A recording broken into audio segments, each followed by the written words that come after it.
Hello and welcome to the first ever podcast for LevelFox. I say podcast, but this is kind of be a video format as well. So it's a 2-in-1.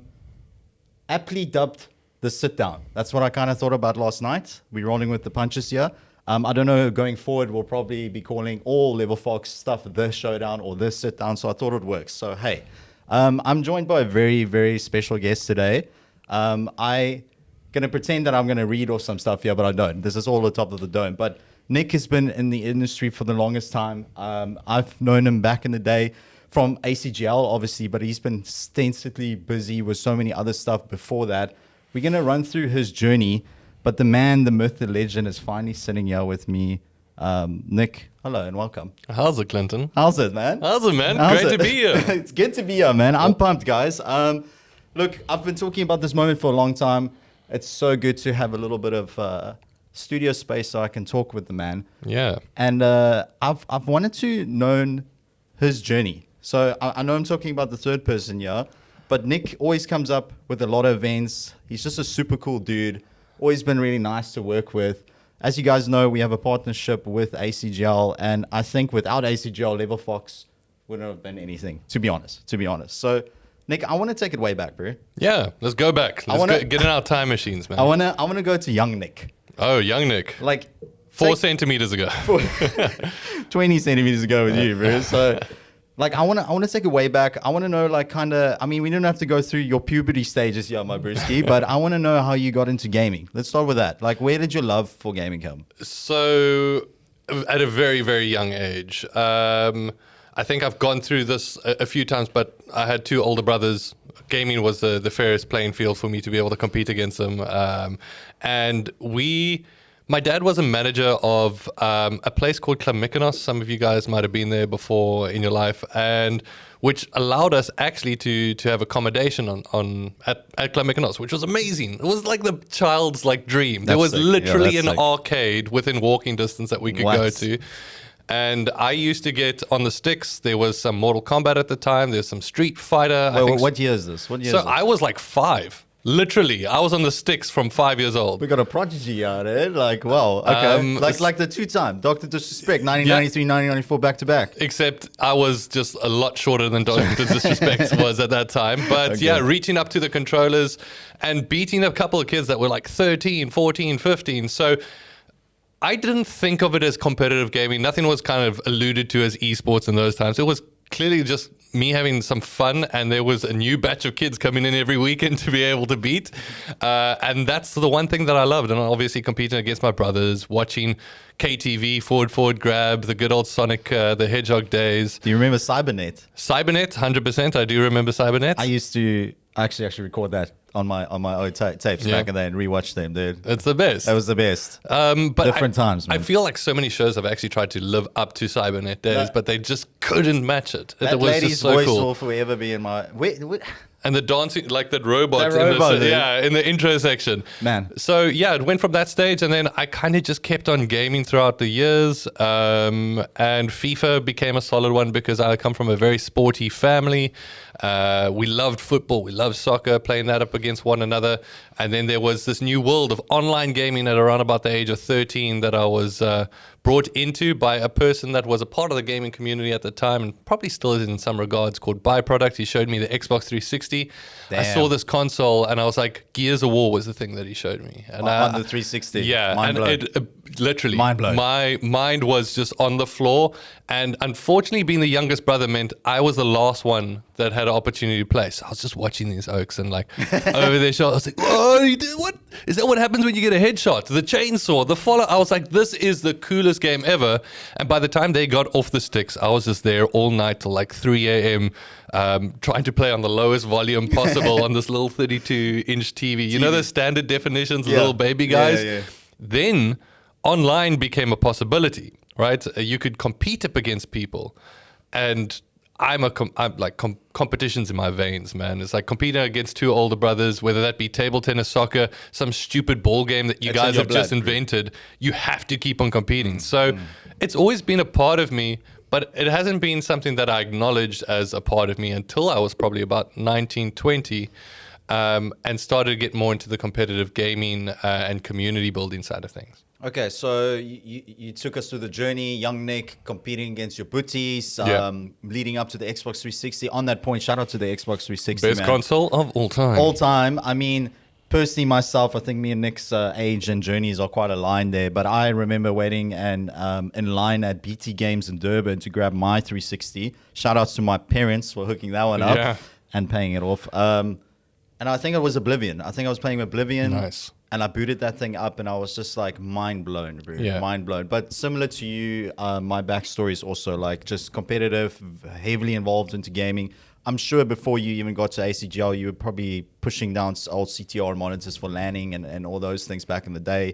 I mean, that was my life, bro. And that was most people's life. And internet wasn't such a big deal growing up to us in the beginning.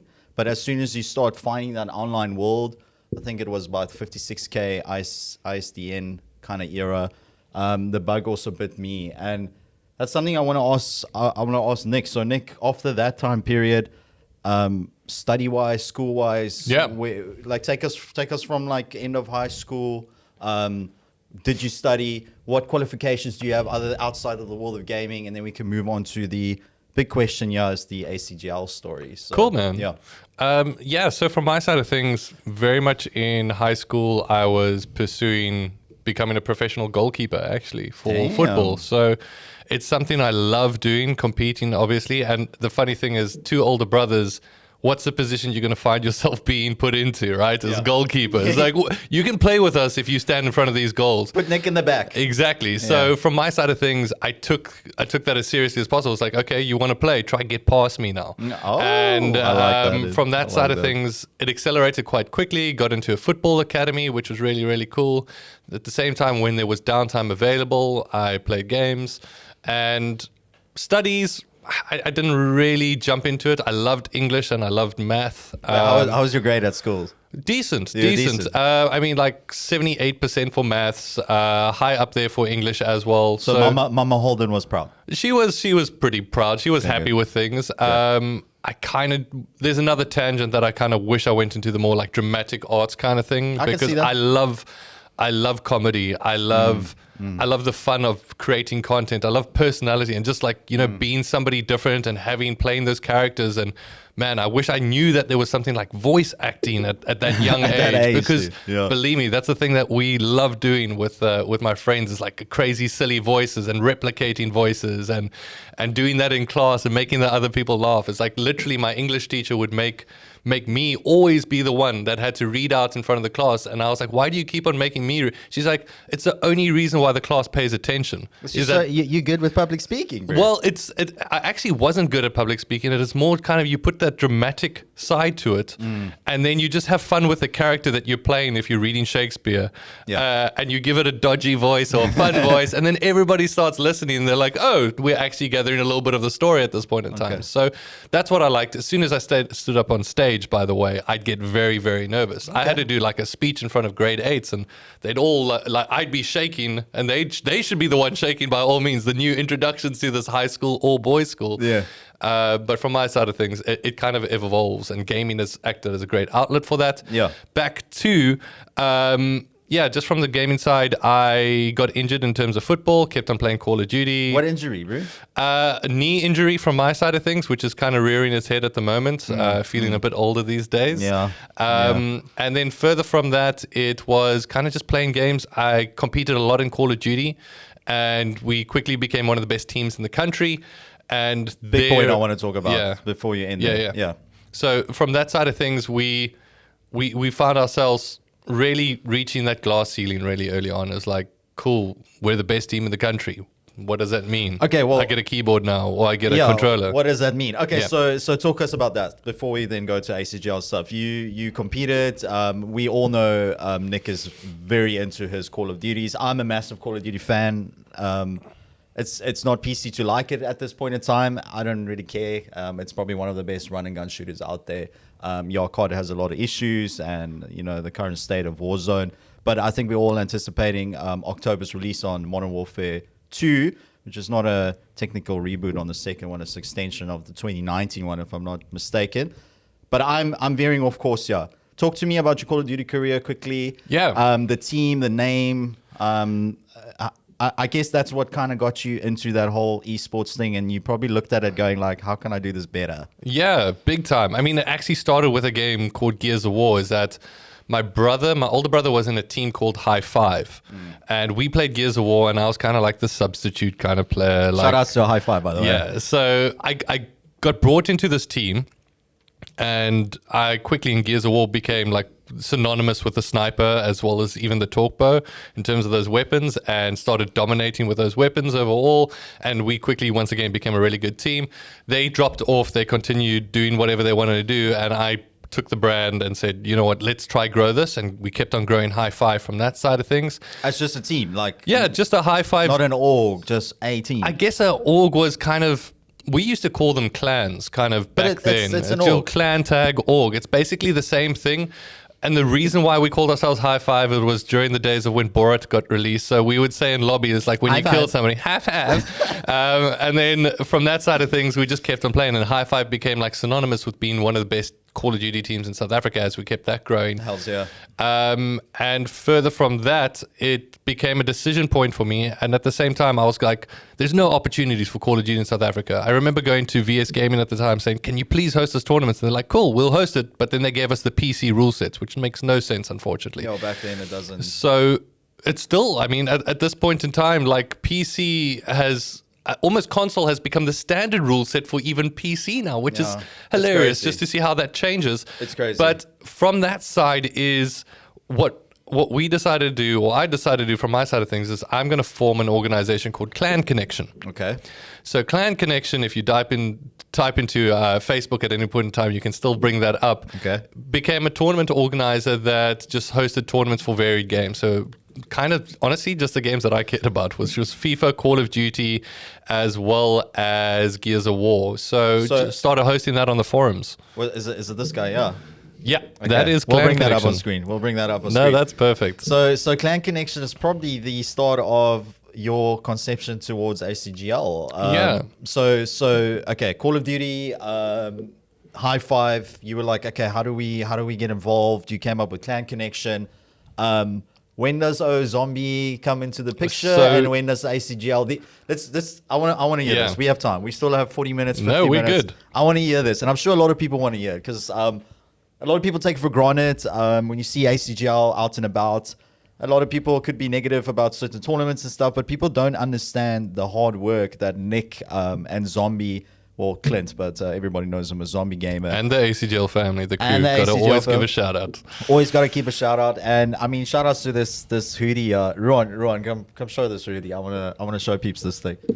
This was drop one, right? Yeah, Drop one. OG1. OG1.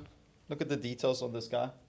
You even got the little, you know, when you're out cold, especially in Cape Town, keeping your gamer hands up. The little details is what makes this hoodie. It's thick, it's beautiful. I feel like this is an ad for the hoodie. I love it. I mean, ACGL is technically our partner, so Hey. I love them. Hopefully I can get a free one of this. We can do a competition one day, Nick. I don't know. Question There we mark. go. Well, we do have some stock in, so Okay, maybe so- we tie it to the podcast. We'll figure that out after the We'll fact. figure it out. Anyways, we do it on the night. But I love the hoodie, bro. Cool, man. We'll chat about the ACGL history, but just shout outs on Yeah. this first drop. What do you Thanks, guys man. drop 0? What did you dub it? This is OG1. OG1. Yeah, so we OG1. kind of like originals. It's also the playoff original gangsters kind of thing of the old school days. But OG1 is very much the first drop, and we'll be doing more collections as we go forward. And there was a black and a white version, right? There was a black and white. White is now discontinued. That was a limited edition run.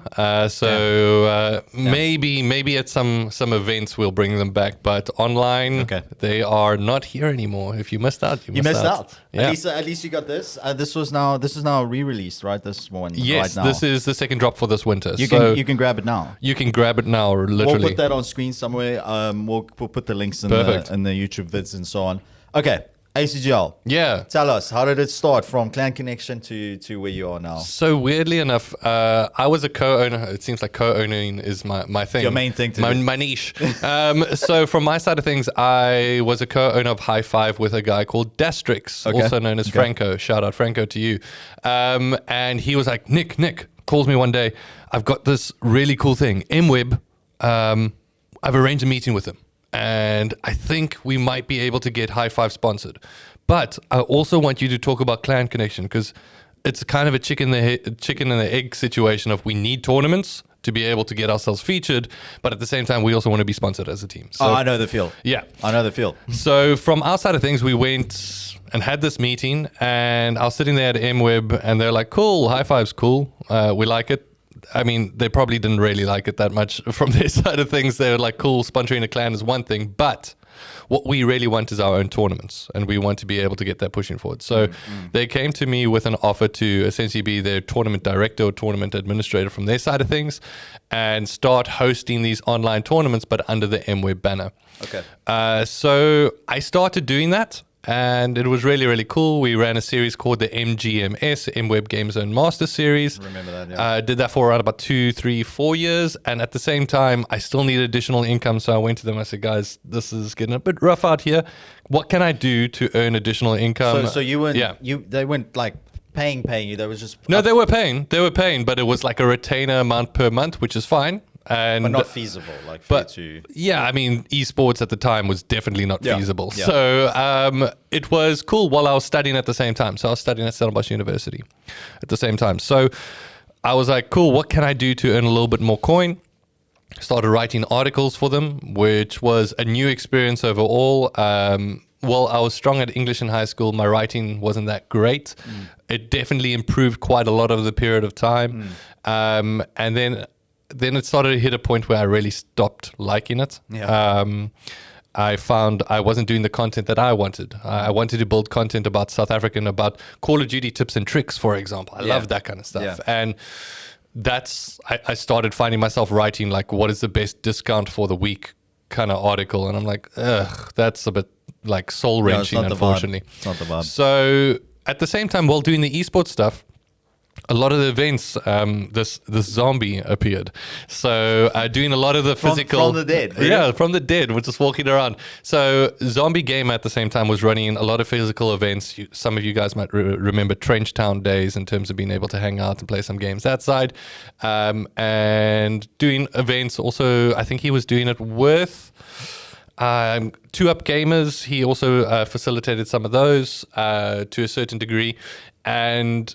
we started working in parallel with one another. He also is a fantastic zombie. He's a great writer. Clint O'Shea, my now business partner of Wonderful ACGL. Human being. Wonderful human being. And MWeb reached a point where they're like, cool, under our books at this point in time, we would prefer if we're paying a company as opposed to paying two individuals for various almost freelance skills that they have. Okay. So Interesting. we created a company which was very much just a holding company so we could keep on getting paid. And we were like, what are we going to call this? So we did a little bit of a workshop and we were like, cool, let's call it African Cyber Gaming League. And ACGL had a nice ring to it. Beautiful ring, in fact. Beautiful ring. So despite us just kind of opening that just to see what would happen, we kept on running tournaments. We got paid through that for MGMS, and we're like, cool, we've got a company technically, and it's going.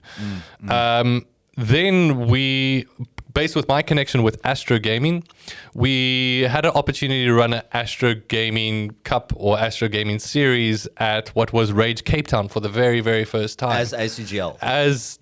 As Clan Connection and as Zombie Gamer. Okay. The reason why we did it that way is because we still felt like we had our identities. I still cared about Clan Connection. Clint still cared about Zombie Gamer. True. Meanwhile, there was this weird thing called ACGL just kind of lurking so it could get some What's money this every new once thing? in a while Yeah. so we could actually eat. And we ran this event together, but it was almost like seamless in terms of like, you pick up this side of it, the physical ops, getting things taken care of, getting the look and the feel and kind of the physical features of the event taken care of from Clint's side. My side lived in the broadcast and the online space and making sure that there were qualifiers that led into it, creating some content around it as well, and then obviously doing the shoutcasting and the live broadcast while we're there. So it was like a little bit of like falling into place because we had this history of what we were doing with MGMS with one another, and then it translated to what we did with Astro. But so this is all kind of like trial and error for you guys at Yeah. this point in time, right? Still.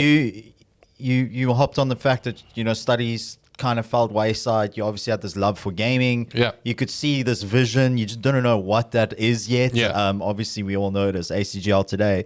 And you guys kind of just did the thing with the thing on your own, bro. Yeah, we kind of picked up all the work that needed Wow. to be done, and we just did it. Wow.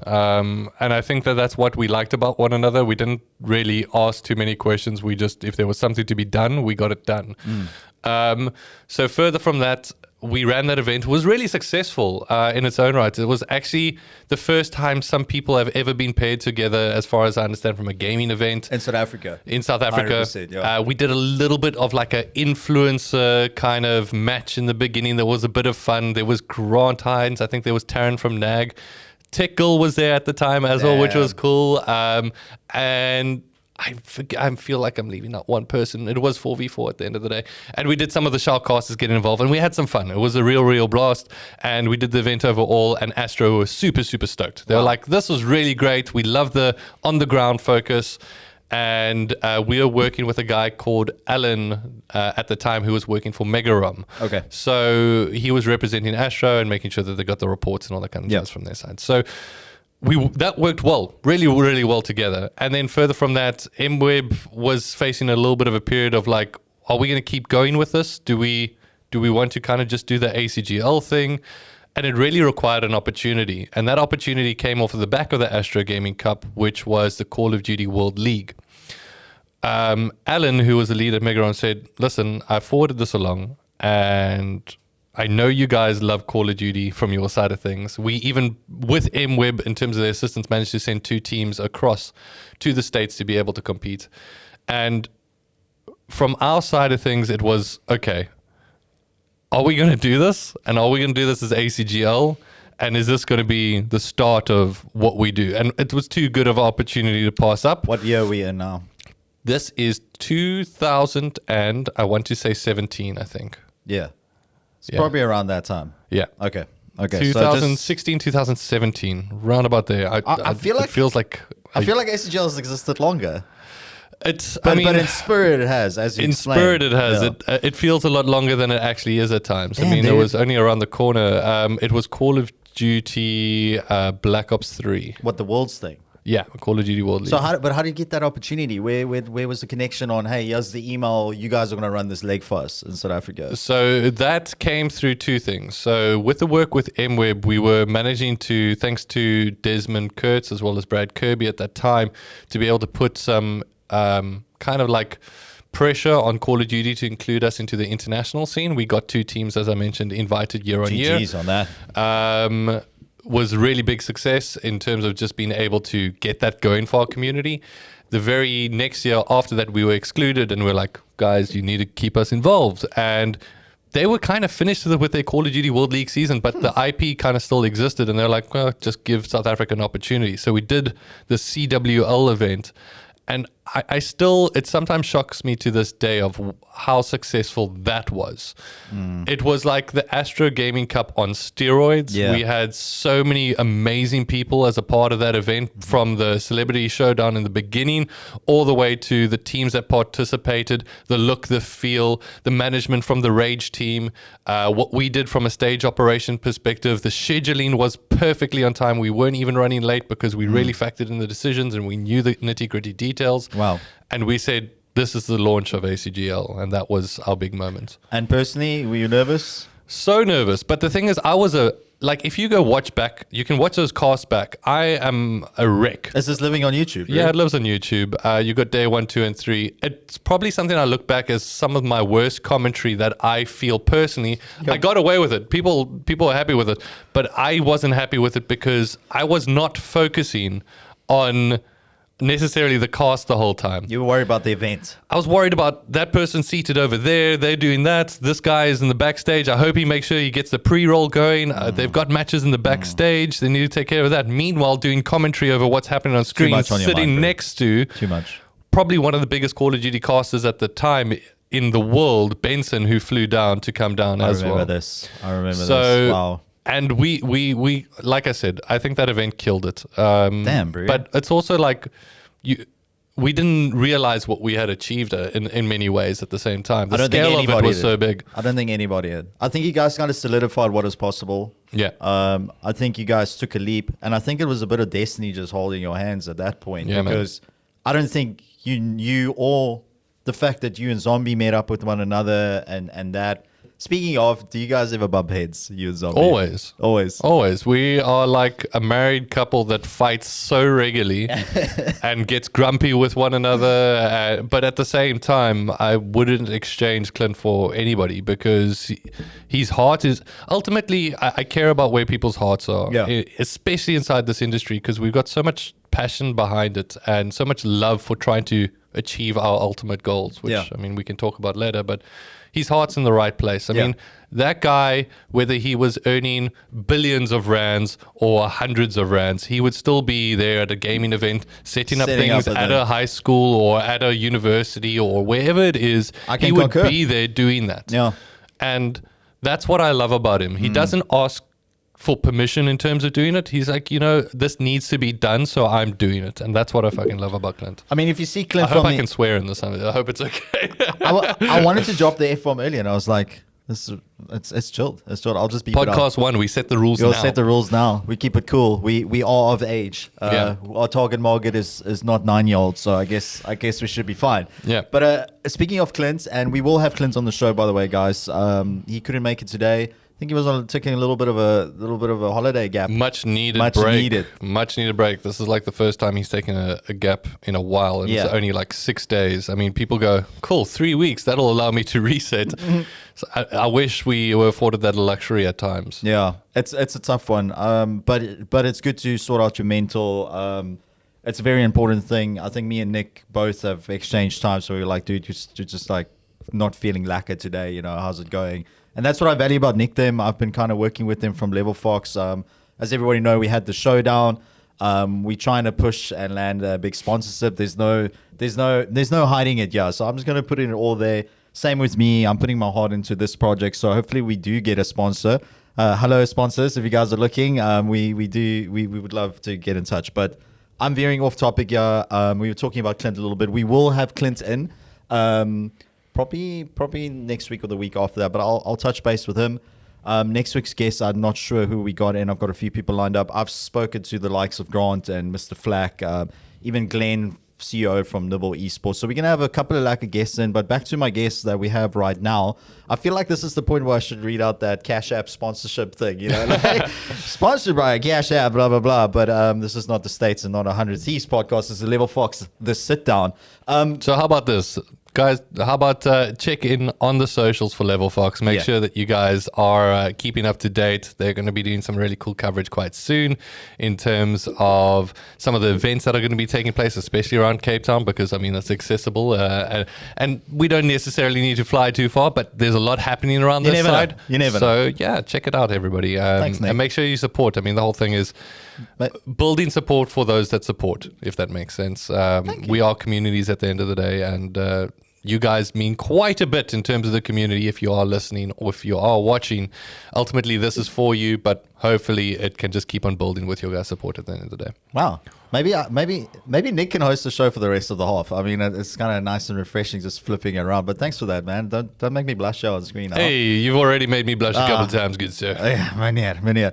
So we kind of spoke about the start of ACGL, your journey into your gaming career to where you were. What struck me now about what you said about you can't stress about hosting and running it, which I think is something you've been taking up until today, because I remember clearly when we were chatting about the showdown, how it works, you were like, I will be doing X, Y, and Z. The rest of my family at ACGL is doing X, Y, and Z, and it works that way, right? Yeah. So I guess this is a good segue into the current ACGL, where we are, some of the big achievements you guys had up in that point. Yeah. I know this is off the top of the dome, so if we forget some stuff, I'm sorry, guys, but like we're old men now in the industry. But tell me about ACGL, some of the success from 2017 till now, some of the highlights maybe in your life up in that, and then we can talk about your current team. I want to know about all the new young fresh blood that's in here as well. But ACGL 2017 till now, you had the tournament, the Astro thing was a success. What happened next, bro? How does this become a profitable? I'm saying profitable very lightly, guys. But how does No, it ACGL is. become where it's now? With a lot of sweat, blood, and tears, I guess, is the first answer. But to break it down a little bit, is we kept on doing our work, right? At the end of the day, when it came down to writing articles, there was a fair degree of still doing that.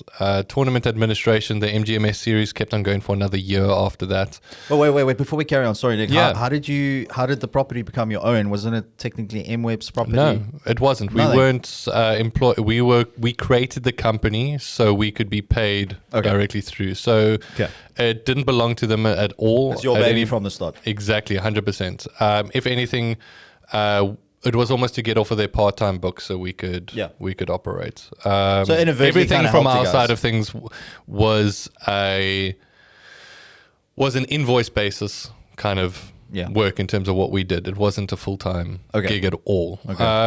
So further from that, when we started moving things forward, is that we found ourselves, cool, we've got this MGMS contract that we'll keep on working on in terms of being able to do that. We need to get more work, and we put ourselves out there. An online platform became a bit of a weird one. So we had a developer working with us in terms of initially to be able to get some stuff going on the website, but it was almost like a bit of fake it till you make it, because we had brackets and tournaments. Yeah. And it's almost like a duck and water situation. It's like, cool, everything's working from a bracket. Meanwhile, behind the scenes, we had like Excel spreadsheets breaking down, Coding this thing. Literally. It became a little bit of a nightmare. And we needed to be able to get more people involved in the development side of things. So by this time, it's only you, Clint, and myself, the dev, Clint, and Dev was kind of like, hey, I'll do this when I get a second. like a Mikey. You had a friend. Yeah. So we needed to be able to bring somebody on board, and we did that. So Mitch was one of the very first people that we brought on board with the team. A fantastic individual that also had a little bit of a screw it, I'll do it attitude, which we loved. Yeah. Whether that be working hands-on event or just doing a custom graphic and we're like, this is fantastic because it alleviates some pressure off of Clint and I, because we're not necessarily the best web developers in the world, even though we have been asked to do that from a Clint and I perspective. Now as a team, we're obviously much better than we are used to be. I use the phrase push HTML with my team way too many times, which makes almost next to zero sense. What the F is push HTML? Don't dig too deep into it. It makes no sense at all. So that's exactly how good I am as a web developer. Yeah. So just push it through the HTML, guys. There we go. So he helped us out. Essentially, was our lead online operator at that point in time. And then we had some really cool admins that started to work with us from a Joburg perspective as we started to do more events on that side, like whether we were subcontracted through. And one particular individual, Jason, got involved with us, and he's like, I'm learning how to develop apps. Can I do something with you guys? We're like, yes, because we were struggling at the same point of time. It was like, how do we communicate to 128 players all at the same time when your matches? And we started to kind of integrate this app with our platform to send push notifications so we gave the desired outcomes, and we worked through it. Well, more than anything, they also, they pushed it as hard as possible. And we had an opportunity where, cool, we've developed this app. We're the very first TO in South Africa to be able to develop an app, send push notifications to our users, and we also are noticing the more mobile trends. Yeah. Even on our platform analytics, we were going, cool, 50% at the time were accessing the platform via their PC, whereas 50% were accessing it via mobile. So it became a companion app across the board, whether you're on mobile, console, or PC. Mobile's the best place to be able to do these things. Which this app Nick is talking to is obviously ACGL's app. Yeah. And seamlessly with desktop to mobile on their website. Yeah. Which for me was the biggest thing back in 2017-18 when I wasn't even in Cape Town. I think I grew up in Durbs anyways. I've been in Cape Town for the last 3-4 years. But the first time I saw ACGL, I remember vividly looking at my fiance or girlfriend back then. I was like, who the fuck are these guys? This is amazing. Like, this is not just a page. No, man. Like, I mean it from the heart. And this is why we have this partnership, because I remember looking at this going, like, nobody else is doing this. And it's not just from, here's a tournament and a prize pool. It's that what you're talking about, the brackets. That makes it exciting. And then on top of it, you guys made it easier for people to compete from their living room. Yeah. Which I think is a massive thing. You can run us through that in a bit, because for me, that was so amazing to know that there's brackets. I can log into this platform. I have my username, the scoring system. We'll get to the incentive that you guys are doing now with the prizes and stuff, which I think is amazing. But I remember looking at it going like, wow, like I can type my name in. There's rules. It's guided by the system, and it makes it so much easier because I just have to add this chummy on my PSN. Yeah. I have a Fortnite battle. Yes, I did play Fortnite Season 1 and 2, and I do have the skull outfit, the very first one, guys. So if you want to buy that account, just let me know. And I remember going like, damn, this is cool. Yeah. So GG's to that, dude. Like, I think that kind of solidified you guys as a go-to and also pioneers in the industry, in my opinion. So you guys made the website. You kind of had the platform there. Did you see it start growing? Is that the vibe? Yeah. Started to grow. Clint was much more like 70 to 80% of our revenue was actually being generated through physical events. So online didn't make as much sense to Clint's side of things, but that's fine. That was kind of my baby. And with Mitch, also in terms of bringing that on board, is that we needed to be able to find additional help in terms of more web developers being able to come in, or support, or third party that we would pay to get certain segments filled out. And now with the app, we submitted that app for the MTN awards, so the App of the Year awards, of which they opened a new gaming category. So we submitted for the best gaming solution. They opened a new category for you guys, or it was just by chance? Just by chance. And you guys entered it? Yeah, so we put it in. I think they might have even opened it in 2017. 2018, we submitted our app for that, and we ended up winning the best gaming solution category, which is really, really dope. And that gave us a little bit of a, cool, this is a real company kind of feel, despite us still doing so much behind the scenes and still not, honestly, even from my side, earning a respectable salary. Okay, Nick, just hold that thought. So Go yeah. on, you're giving me a little ice. Just give me a second, chat. I'm saying chat because I think I'm live here, but the guy's watching. What's up? Am I leaning out? Okay. See, this is why we keep it casual, yeah, guys.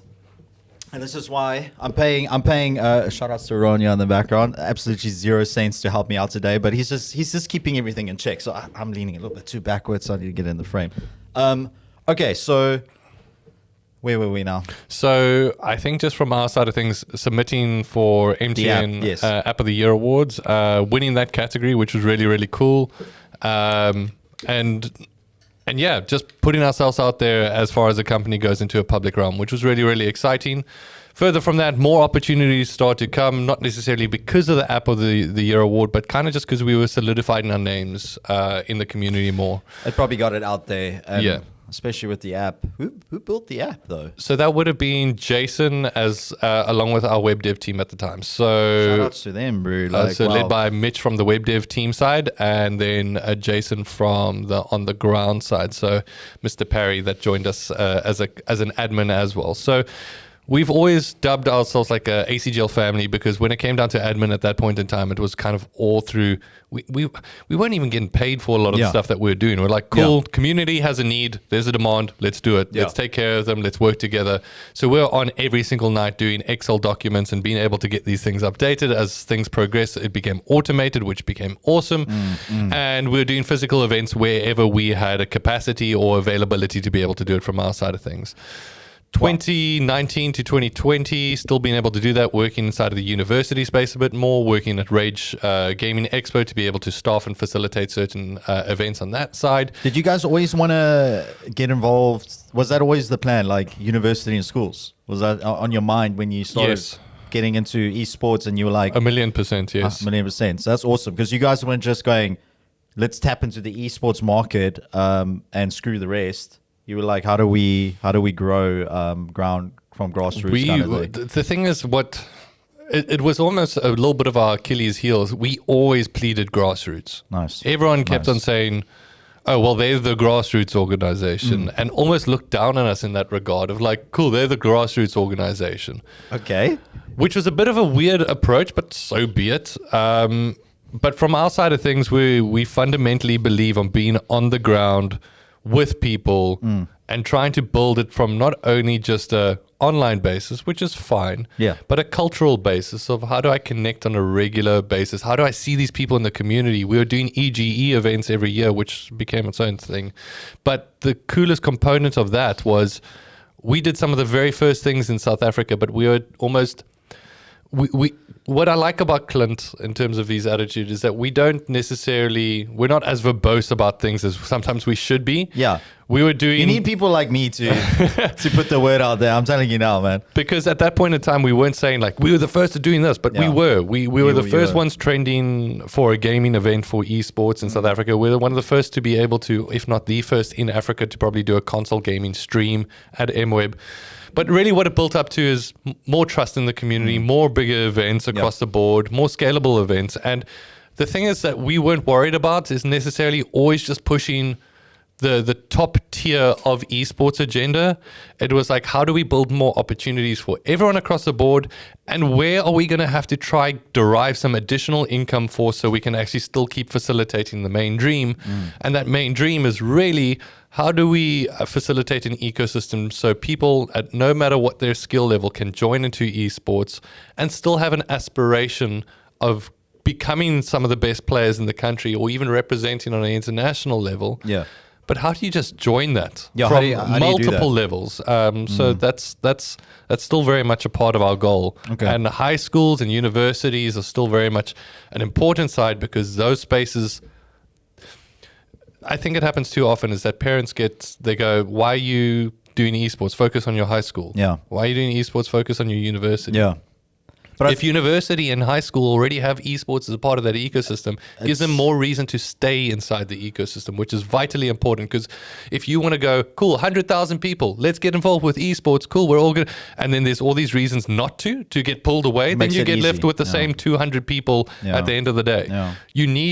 You need to be able to make this ecosystem as sticky as possible so more and more people can join and have fun. It's not all about becoming the best in the world. It's not. But it's based on the premise of enjoying that road and in making a community, making some friends, but also finding job opportunities inside that too. Nick's reading my mind there. That's what I want to say. It's not just about competing. There's so much you can do within the gaming world, being a design, back-end dev work, casting in the front. Yeah. You don't have to be a gamer to work in the gaming industry.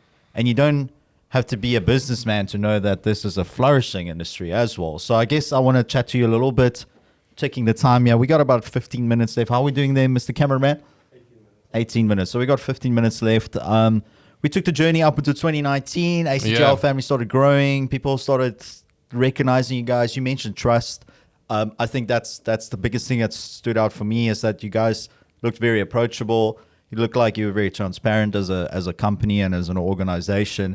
Let's get to 2022, and then we can start rounding it off. Cool. So the family you got now. Yeah. Like, if you want to, shout them out, that's all good. Rafiki and the guys. But you tell me the family you got now. How's the vibe in the camp? How you guys are operating and all those kind of things. So I guess the TLDR is we got over the COVID period, 2019, doubling of online traffic. We basically went completely online. We found ourselves being a digital marketing company more than just an esports company in a lot of ways. That's why I picked up a job, but also kind of had an opportunity to learn more about the digital marketing space over the past year and a half with Introvision Group 365. Let's accelerate that as fast as possible. Worked with some really cool brands. Became more reputable as far as the company goes to where we are today. So today we are, I believe, around about 7 employees from our side of things. Full-time? Most are full-time out of that batch. Some are part-time. And we've got essentially individuals across the country when it comes down to if you just want to be able to help out with a tournament and be an admin or be a photographer, or you call up on them. Yeah, we call up on them, and they're still a part of our ACGL family because some of them go way back to someone like Jason from the app development side. But even from an administrational side, is that our lead tournament admins they still a part of our team. They're like we support them in their journey. They're still part of our group. We're all in the same group together chatting. And when we have need of them, we'll ask them to say, hey, we've got an event in Joburg. And it's always fun. Yeah. That's the cool thing. It's like we're always there together as a team. We work damn hard. Sometimes we're there 4 a.m, still screening chairs or doing whatever we're doing. But it's cool because you're with a group of people that That's what you like love. you and enjoy you Yeah. and ultimately also love each other. It's like, I think we're a really cool family in that regard. And then when it comes down to the team, I mean, yeah, it's come quite a long way. Still more distance to go. But yes, it's a team that I think we're exceptionally proud of. Wonderful group. Yeah, a wonderful group of humans. I personally worked with them on the showdown. Yeah. And I'll be honest with you guys. The reason I approached ACGL is because I don't know how to run a tournament. I know about games. I'm a mad gamer myself, but I don't know how to run a tournament. So I remember giving this to Nick and Zombie them for the showdown, which was most successful. Thank you for that. I think it looked great, and it was a good, how can we say this? An example of what can be done, but there's so much more we can do. Yeah. So this is where LevelFox is seeking for that partner. We're looking for some lack of sponsorship to go forward. But shout outs to the city of Cape Town again for the showdown. I think that was amazing. Obviously the co-sponsor CLC and all the people that was on the ground there through ACGL's partners, which is Red Dragon. Who am I missing? Astro's and the rest of the We've subgroup. got quite a few. You got a few in terms of the list, but yeah, big shout out. Big shout outs to everyone. But it's just interesting to finally sit down and have a chat with Nick, because I think it's the first time me and you just talking. It was always a little bit business and stuff. There's a lot I can still learn in the industry, and there's a lot I've learned from ACGL, and I'm just so happy that they are kind of on board with the vision. And I'm gonna be 100% honest with you guys. There was no like it wasn't an official. I just kind of gave Nick I don't know how, I just dropped you a message. I don't know where I got your number or whatever, and I was like, yo, dude. Media 24, and obviously Nick was like, hey, Media 24, what's up, dude? So I was like, yo, we're trying this new division, we're gonna see how it goes out. And you guys were just like on board, bro, from day one. You guys had no issues with that, even with the, I'm gonna put it out there, it's slowly getting somewhere, but it's not like Nick came to me and went, sorry, bro, we're not getting the reach or whatever, from what we expected from you guys. Nick them gave me advice. They are helping me as we speak to try and grow this brand. So I guess thank you for that, bro. Thanks for being there from day one. I think they could see in my eyes when I started this, I wasn't some guy in a suit. I was just another dude that really liked ACGL. My background into gaming is Durban side, which isn't, Durban is always a little bit behind. I love the Poison City. It will always be my Poison City. But I think there's a lot of work in Durbs that needs to be done from a gaming and a business and everything, to be honest. But that's an amazing call to action. I think the biggest thing is don't wait. Don't wait for ACGL to come to Durban. Do it. Don't wait for... The thing is, reach out to us and show us what you can do. That's the coolest thing. It's like for example, we recently did a Somerset Mall activation, and we worked quite closely with a group called Kasi Gamers. And they just want to be able to host a FIFA tournament. So we said, cool. What's going to happen is that you guys host that tournament. 8 of those players in the top will now get an automatic entry into Somerset West. Okay. And they did that, we assisted to a certain degree, but because they had a community and they were willing to get it done, that's the best. Yeah. Grow your communities. Is that sometimes people get so stuck in the business planning side of things and the regimented of like, I need to do this, which is fine. It's important. I get it. But doing is 10 times more important. 100%. Get shit done. Get shit done. That's like the man said it himself. It's like, but don't be afraid to approach OCGL. Don't be afraid to approach LevelFox. If you guys have any questions, just go on our website. ACGL's acgl.co.za, levelfox.com and .co.za. Do you guys own the .com one with ACGL? We'll have something, just so you guys know, coming relatively soon, just as a little bit of a rebrand tease. A little rebrand tease. Not a rebrand. Let's just say it's a facelift? But your guys' branding is tight, bro. No, it's a little bit of a change. Okay, that's all. Okay, nothing too crazy. So big things in the works. Some things. Some things in the work. We probably have. What have we got there, Ron? 8 minutes. 11 minutes. Okay. I want to quickly move on. Maybe off topic or on topic. Yeah. Maybe a little bit of your personal life. Yeah. Talk to me about your family. Have they been supportive in this thing? you got married a year or two ago. 2019, I got married. Jeez, time is flying. I'm still sitting here engaged. Shout out to my fiance. We'll do the married thing soon. But family been supportive throughout this thing. Wifey and wolf dog.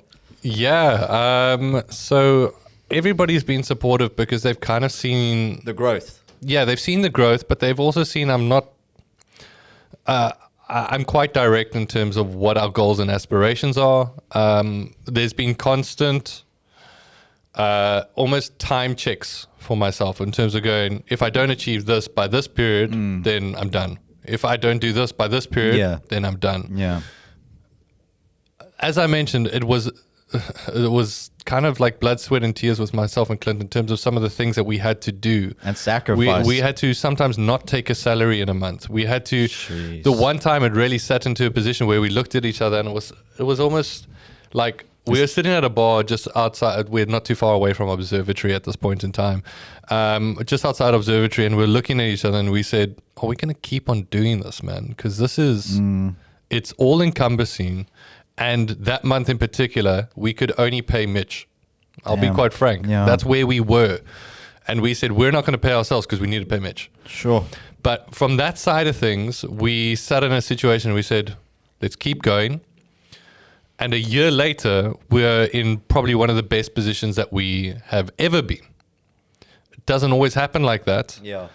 But that reality check is very, very important. So you said COVID, the online thing, doubling in numbers and stuff, if everything bad that came from COVID, it kind of like spurred the whole gaming industry. When people were resting during COVID, it's game time, baby. well, for us, it was like go super, super hard time. It's like we were doing 2 tournaments a day. It became stupid, the amount of stuff that we were running from our side of things. Like our page views jumped from what was like 250,000 a month to 1 million a month. You broke 1 million UVs in 1 month. It became stupid in terms of what we're doing from our side. But what was really, really important is just to be able to show that resilience.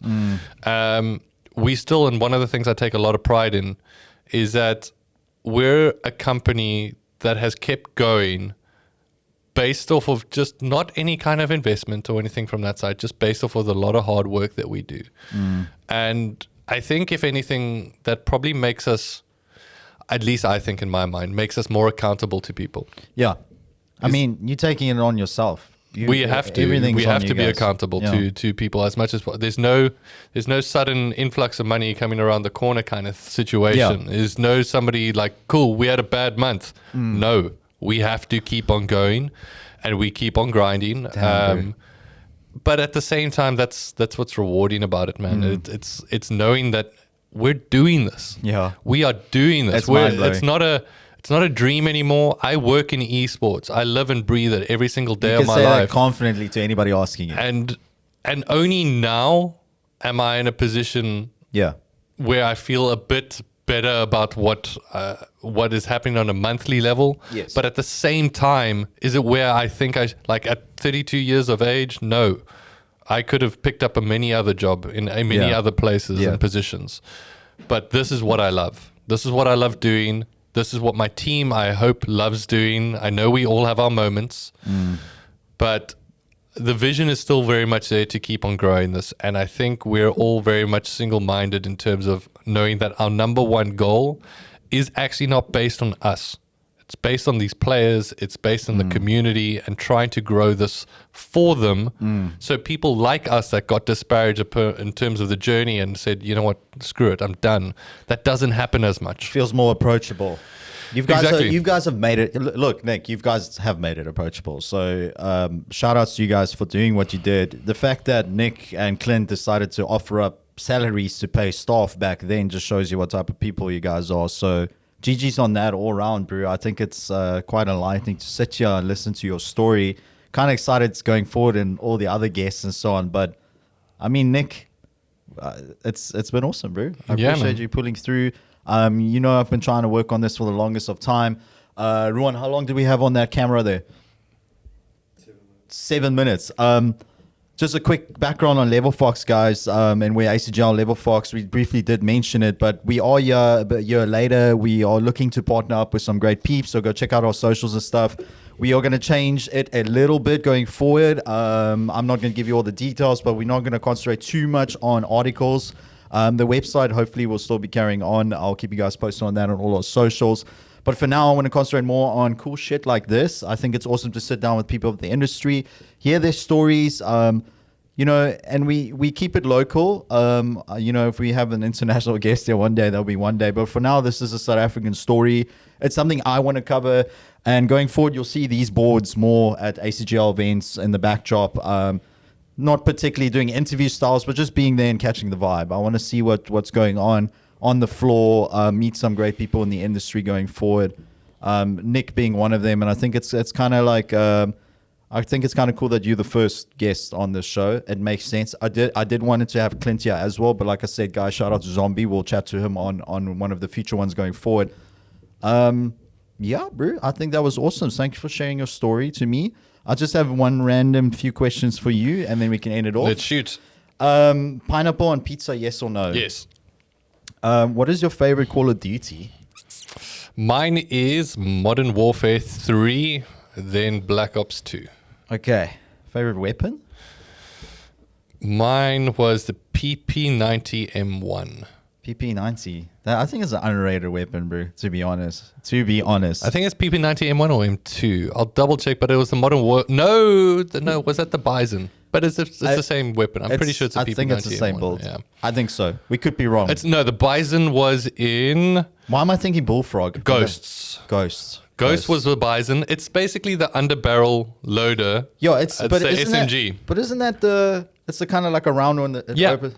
Well, I'm sure it's called a Bullfrog now, and it might be in the new Warzone, title, but yeah. it's It was the Bison. PP90 Yeah. M1 was the one in Modern Warfare 3, which I kind loved. of along with the round cylinder The thing. meta at the time was, I think, the MP7. That thing slapped, bro. Yeah, at range it was crazy. Yeah. At range it was crazy. It was Crazy. like a medium to short range gun. But the cool thing is, if you played your corners correctly, you could dominate with that PP90 M1. And drop shotting was also quite huge at that time too. Jump shotting, drop shotting. I think the COD community knows all about that. That's if the favorite weapon is Call of Duty. If the favorite weapon of all time, I'd probably say long shot Gears of War. Gears of War, long shot. Yeah. Damn, bro. I'm a little bit of a... I mean, I'm still on that MP40 grind, yeah, in Warzone, but that's kind of changed a lot. Well, we only have a couple of minutes, but do you even have time to game anymore, bro? Not as much as I'd like. And if you do game, what do you play? A quick game of League of Legends. League? Yeah. And I joined solo queue because probably like deep down, I just want to endure the punishment. Yeah, endure the punishment. I wanted to talk to you about toxicity and gaming and stuff, but I think we don't have time. But I think we all know that cuck must just stop, guys, by the way. I just think people are just too rude. What do you mean, bro? Get out of my lobby, bro. I just find it shocking, guys, but I'll keep that in for a subject. Maybe there'll be a solo cost with me, but I just think that shit needs to stop in general. I don't know why. I'm just It's thinking not about going to it. stop, unfortunately. It's bad. It's where there's anonymity, and Keyboard warriors. also, yeah, it's going to happen. It's gonna happen. How does it feel sitting across from third place rivals, third spot rivals guy sitting across from me right now? How does that feel? It's a very prestige tournament. I don't know if you know about it. Yeah, I do. I'm aware of it. Third place. How do you feel sitting across a guy with such great talents? Slightly intimidated by your why am I Fall Guy skills? Fall Guy skills. Oh, I thought you wanted to say my mustache. You were intimidated by my little caterpillar here. I had to clean up for this shoot, guys. I don't always look this clean. Ruan, how much we got there? 2 minutes. Okay, guys, we're going to end it off there. Nick, thank you so fucking much for being here. Absolute pleasure, man. Thank you for having me here. Dude, always. You know, I know you had to drive out the way just to get here, but always a pleasure chatting with you. Nice chatting in this kind of environment. Maybe I'll have you on a future show. Maybe we'll have an ACGL show in this spot. We're talking about a lot of stuff. Yeah. You know, I could use the space for not just this. So going forward, we might be doing that. But Nick, thank you so much for being here, my bro. Cool, man. I appreciate you. You are an absolute legend in the industry. And thank you so much for you, your team, and the ACGL family for doing what you're doing. Thank you, man. Pleasure, I appreciate man. it. Thank you. Thank you you. for having me. Really do appreciate it, man. Oh, yeah, bro. All the best.